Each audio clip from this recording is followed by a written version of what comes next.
আসসালামু আলাইকুম বন্ধুরা, আজকের মিনি ব্লগে আমি কি করব তোমাদের সাথে এটা শেয়ার করব। তো এই জামা কাপড়টি গুছাতে হবে আমাকে, পুরোটাই মা বলেছে যে পুরোটা গুছিয়ে দে। তা আমি গুছিয়ে নিবই পুরোটা জামা কাপড়টি। তো চলো জামা কাপড়টি গুছিয়ে নিই। আর কে কে জামা কাপড় গুছাতে ভালোবাসো আপনারাও কমেন্টে বলে যাও।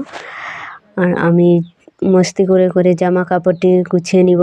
পুরো জামা কাপড়টি গুছাতে আমাকে তো অনেকই ভালো লাগে, জামা কাপড় গুছাতে, বাকি কাজ করতে, বাড়ির কাজ করতে আমাকে খুবই ভালো লাগে, আনন্দ লাগে।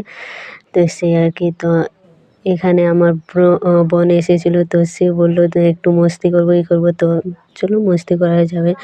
আর এই মস্তি করে করে আমার জামা কাপড়টিও গুছা হয়ে গেছে। আর জামা কাপড়টি এখন গুছা হয়ে গেছে, তারপরে সামলে নেবো। তো এখানেই আমি ভিডিওটা শেষ করছি। এইটুকুই ছিল আমার মিনি ব্লগ। তো বাই বন্ধুরা, আপনারা খেয়াল রাখবেন।